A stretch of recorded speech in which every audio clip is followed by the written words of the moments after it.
मैं विश्व एड्स दिवस के रूप में अपने युवा साथियों को कुछ संदेश देना चाहता हूँ। विश्व एड्स दिवस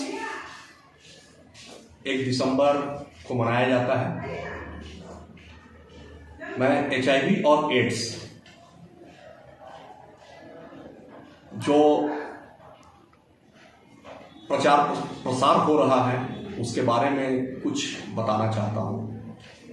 HIV और एड्स दोनों में क्या अंतर है? व्यक्ति HIV से संक्रमित होता है और जब तरह तरह की बीमारियां व्यक्ति को घेर लेता है तो वो एड्स का रूप ले लेता है, क्योंकि HIV का वायरस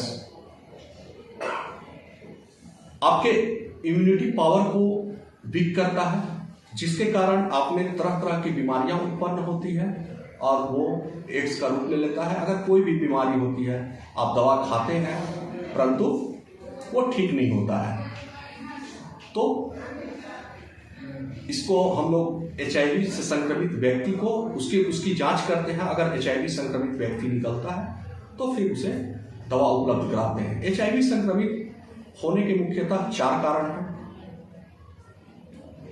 पहला, अगर कोई संक्रमित व्यक्ति है तो उसके रक्त से दूसरा व्यक्ति भी संक्रमित हो सकता है। दूसरा कारण है अगर कोई HIV संक्रमित व्यक्ति है और उसको कोई सुई पड़ा है और उसी सुई के द्वारा कोई दूसरा जो संक्रमित नहीं है उस व्यक्ति को अगर लगता है तो वो भी संक्रमित हो सकता है। तीसरा, गर्भवती मां से उसके बच्चे को। इसमें गर्भवती मां अगर संक्रमित होती है तो बच्चे को होने की संभावना रहती है। इसीलिए भारत सरकार के द्वारा 100% हर गर्भवती मां का टेस्ट निर्धारित किया गया है। चौथा एवं मुख्य कारण जो है असुरक्षित यौन संबंध। असुरक्षित यौन संबंध उसे कहते हैं जो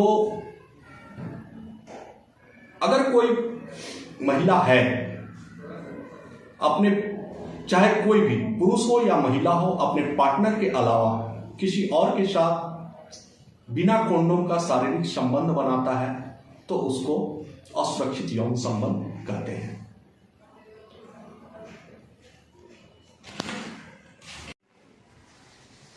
HIV का संक्रमण होने के लिए व्यक्ति को 3 से 6 माह भी लग सकता है उसके एंटीबॉडी में उस वायरस को प्रवेश करने के लिए, क्योंकि अगर कोई व्यक्ति हाई रिस्क करता है तो वो विंडो पीरियड में रहता है कभी कभी, जिसको एंटीबॉडी बनने में 3 से 6 महीना लगता है। अब इसका लक्षण क्या है? तो इसमें आपका वेट लॉस हो सकता है।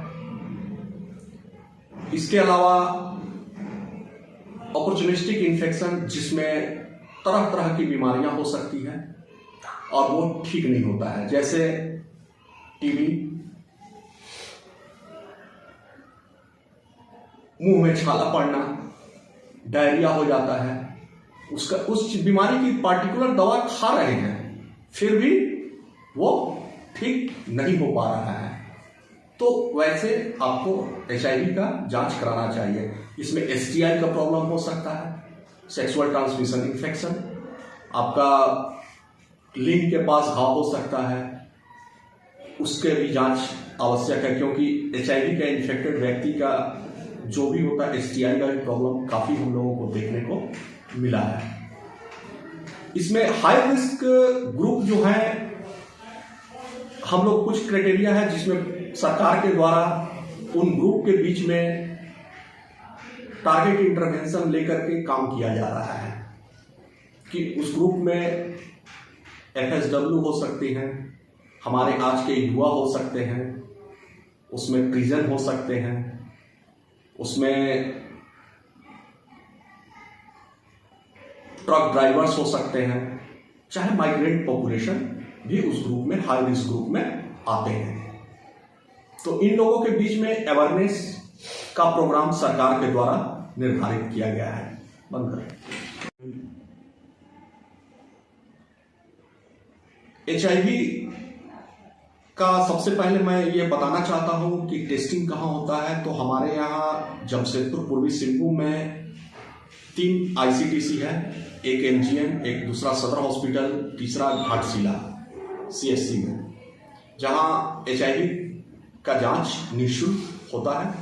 इसके अलावा एक PPTCT भी चलती है, prevention of parents to child transmission, जो MGM कॉलेज में अवस्थित है। इसमें सिर्फ गर्भवती माँ का टेस्ट होता है, और अगर कोई माँ संक्रमित रहती है, चाहे कोई भी व्यक्ति जो भी ICTC या PPTCT में HIV संक्रमित होते हैं, उनको ART मेडिसिन हम लोग चालू करते हैं, एंटी रेट्रोवायरल ट्रीटमेंट या थेरेपी। वहाँ से उनको दवा निःशुल्क उपलब्ध कराया जाता है। उनका वहाँ CD4 काउंट भी होता है, उनका वायरल लोड देखा जाता है। इसके अलावा सरकार ने जो भी HIV संक्रमित व्यक्ति है, जिसको हम लोग बोलते हैं PL-HIV व्यक्तियों के लिए सरकार ने 1000 रुपये मासिक पेंशन की योजना भी चालू की है। मैं अंत में यह संदेश देना चाहता हूं कि ABC मॉडल का उपयोग करें। ए से अब्सेंस, यानी कहने का तात्पर्य यह है कि पहले तो असुरक्षित यौन संबंध को इग्नोर करें, और दूसरा अपने परिवार के प्रति बी फेथफुली रहें, और तीसरा अगर दोनों नहीं कर सकते हैं तो कॉन्डोम का जरूर इस्तेमाल करें। और HIV के रोकथाम के लिए सबसे आवश्यक है प्रचार प्रसार। तो प्रचार प्रसार हर स्तर पर सरकार के द्वारा भी और आप लोगों के माध्यम से भी मैं चाहूँगा कि समाज के प्रति लोगों में जागरूकता बढ़ाएं। धन्यवाद।